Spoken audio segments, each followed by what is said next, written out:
نحمده ونصلي على رسوله الكريم أما بعد فأعوذ بالله من الشيطان الرجيم بسم الله الرحمن الرحيم ورفعنا لك ذكرك إن الله وملائكته يصلون على النبي يا أيها الذين آمنوا صلوا عليه وسلموا تسليما اللهم صل على سيدنا ومولانا محمد وبارك وسلم تسليما كثيرا كثيرا يا رب وسلم دائما أبدا على حبيبك خير خلق كلهم کر حمد بیان اس رب دی او جس کل کائنات بنائی میں اس محبوب نبی دا امتی ہاں جندی کل نبیاں تے شاہی میں اس محبوب نبی دا امتی ہاں او جندی کل نبیاں تے شاہی اللہ والیاں دا میں نوکر پرچوں یاراں دا شدائی میں جعفر قربان ونیاں آل نبی تو او جنہ کربل وچ جان لٹائی انتہائی واجب الاحترام قابل صد و تکریم بزرگان دین عزیزان گرامی قدر الحمدللہ ماہ ربیع الاول کی آمد ہے اور یہ وہ مہینہ ہے کہ جس مہینے کے اندر اللہ جل شانہ نے اپنے پیارے محبوب علیہ الصلاۃ والسلام کو یہ شہادت بخشی کہ آپ کی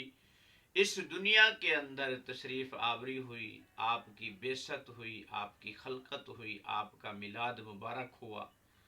اور حضور اکرم صلی اللہ تعالی علیہ وسلم کی اس دنیا کے اندر تشریف آوری سب سے بڑی اللہ کی نعمت ہے۔ اور اللہ جل شانہ نے اس نبی کو، اپنے پیارے محبوب کو اتنا اونچا مقام عطا فرمایا، اتنا بلند رتبہ عطا فرمایا کہ جسے لفظوں میں بیان ہی نہیں کیا جا سکتا۔ اللہ جل شانہ نے اپنے پیارے محبوب علیہ الصلوۃ والسلام کے بارے میں ارشاد فرمایا وَرَفَعْنَا لَكَ ذِكْرَكَ، اے میرے محبوب پیغمبر، ہم نے آپ کے مقام کو، ہم نے آپ کے کردار کو، ہم نے آپ کی گفتار کو، ہم نے آپ کی سیرت کو، ہم نے آپ کی صورت کو، ہم نے آپ کے جمال کو، ہم نے آپ کے ہر انداز کو بلند و بالا کر دیا۔ کیسے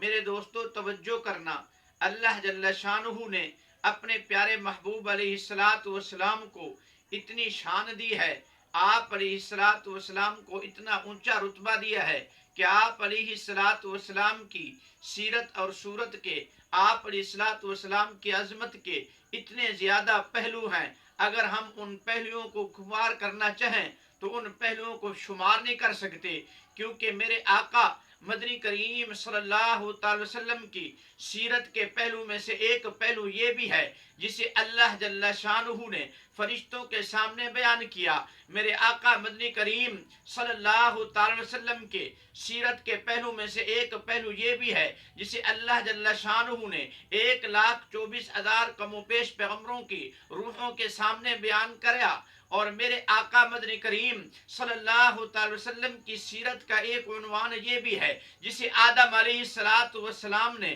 اپنے بیٹے شیس علیہ السلام کے سامنے بیان کیا۔ میرے آقا مدنی کریم صلی اللہ تعالی وسلم کی سیرت کے عنوانوں میں سے ایک عنوان یہ بھی ہے جسے جناب سیدنا نوح علیہ السلام نے اپنی کشتی میں اپنی قوم کے سامنے بیٹھ کے بیان کیا۔ میرے آقا مدنی کریم صلی اللہ تعالی وسلم کی سیرت کے عنوانوں میں سے ایک عنوان یہ بھی ہے جسے حضرت موسیٰ علیہ السلام نے اپنی دعاؤں میں بیان کیا۔ میرے آقا مدنی کریم صلی اللہ تعالی وسلم کی سیرت کے عنوانوں میں سے ایک عنوان یہ بھی ہے جسے جناب سیدنا ابراہیم علیہ السلام نے، جناب سیدنا اسماعیل علیہ السلام نے بیت اللہ کی تعمیر کرتے ہوئے اپنی آرزوؤں اور دعاؤں میں بیان کیا۔ میرے آقا مدنی کریم صلی اللہ تعالی وسلم کی سیرت کا ایک عنوان یہ بھی ہے جسے حضرت عیسیٰ علیہ السلام نے اپنی آرزو میں بیان کیا۔ میرے دوستو، میرے محبوب کی عظمت، میرے محبوب کی شان کیا کوئی کیسے مقابلہ کر سکے؟ کیا کوئی کما حق کو بیان کرے کہ میرے پیغمبر کی سیرت کو، صورت کو اللہ نے اتنا اونچا مقام دیا کہ خود خالق کے کائنات نے میرے آقا مدنی کریم صلی اللہ علیہ وسلم کی مدح ثنائی کرتے ہوئے الحمد سے لے کر والناس کے سین تک قرآن پاک کے 30 پاروں کو بیان کرتے ہوئے 23 سال لگا دیے۔ تو میرے پیارے، وہ آقا مدنی کریم اتنی شان والے، اتنی عظمت والے کہ کوئی شخص، کوئی خطیب، کوئی ادیب، کوئی شاعر، کوئی مفکر، کوئی مدقق، کوئی قلم کار میرے آقا کے سیرت کے پہلوؤں کے اوپر اگر گفتگو کرنا چاہے تو گفتگو نہیں کر سکتا، کیونکہ میرے آقا مدنی کریم صلی اللہ علیہ وسلم کی سیرت کے عنوانوں میں سے ایک عنوان یہ بھی ہے کہ اگر میرے آقا مدنی کریم صلی اللہ علیہ وسلم چاند کی طرف اشارہ کریں تو چاند دو ٹکڑے ہو کے میرے آقا کے قدموں کے بوسے دینے لگ جائے۔ میرے آقا مدنی کریم صلی اللہ علیہ وسلم کی سیرت کے عنوانوں میں سے ایک عنوان یہ بھی ہے کہ اگر میرے آقا مدنی کریم صلی اللہ علیہ وسلم اپنا لعاب مبارک کڑوے کنویں کے اندر ڈال دیں تو میرے پیاروں، میرے آقا مدنی کریم کے لعاب مبارک کی برکت سے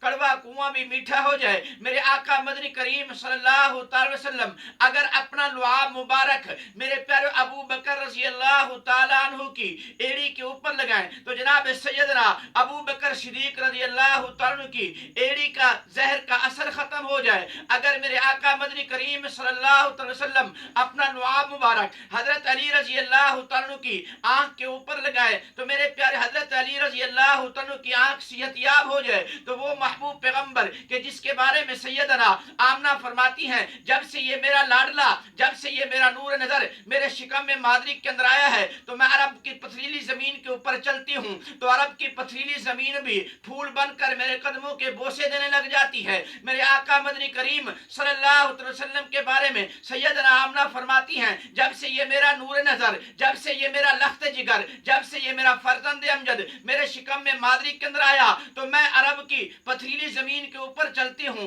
عرب کی پتھریلی زمین کے اوپر جب چلتی ہوں تو عرب کی پتھریلی زمین کے پتھر بھی میرے قدموں کے بوسے دینے لگ جاتے ہیں پھول بن کر۔ اگر میں دھوپ کے اندر چلتی ہوں تو اللہ سبحانہ و تعالیٰ بادلوں کو میرے لیے سیبان بنا دیتا ہے۔ اگر میں درختوں کے قریب جاتی ہوں تو درخت بھی مجھے سلام کرتے ہیں، حجر و شجر بھی مجھے سلام کرتے ہیں، حتیٰ کہ میں اگر کنواں بھرنے کے لیے، پانی بھرنے کے لیے کنویں کی طرف جاتی ہوں تو کنویں کا پانی بھی امڑ کر میرے قدموں کے بوسے دینے لگ جاتے ہیں۔ میرے پیارے، میرے آقا مدنی کریم صلی اللہ علیہ وسلم کی سیرت کے عنوانوں میں سے ایک عنوان یہ بھی ہے کہ میرے آقا مدنی کریم صلی اللہ علیہ وسلم حضرت ام معبد رضی اللہ تعالیٰ عنہ کی بیمار بکری کے اوپر ہاتھ لگائیں تو ان کی بیمار بکری بھی شفا یاب ہو جائے۔ اور میرے پیارے، میرے آقا مدنی کریم صلی اللہ تعالیٰ علیہ وسلم اگر چند آدمیوں کے کھانے کو ہاتھ لگا دیں، اللہ جل شانہ اس کھانے کے اندر اتنی برکت ڈال دیں، 150 لوگ کھانا کھا جائیں لیکن کھانا پھر بھی ختم ہونے کو نہ آئے۔ میرے دوستو، حضور اکرم صلی اللہ تعالی وسلم کو اللہ پاک نے بڑی اونچی شان دی ہے، بڑی عظمت دی ہے، اور اصل یہ ہے کہ ہم حضور اکرم صلی اللہ علیہ وسلم کی سیرت کو صرف بیان کرنے تک محدود نہ کریں، حضور اکرم صلی اللہ علیہ وسلم کی سیرت کو اپنائیں بھی صحیح، حضور اکرم صلی اللہ علیہ وسلم کی سیرت کی پوری پیروی کریں، انشاءاللہ دنیا میں بھی فائدہ ہوگا، آخرت میں فائدہ ہوگا۔ آخر میں اتنا کہوں گا، تھکی ہے فکر رسا، مدح ہے باقی، قلم ہے آبلا پا، مدح باقی ہے، تمام عمر لکھا، مدح باقی ہے، وقت تمام ہوا، مدح باقی ہے۔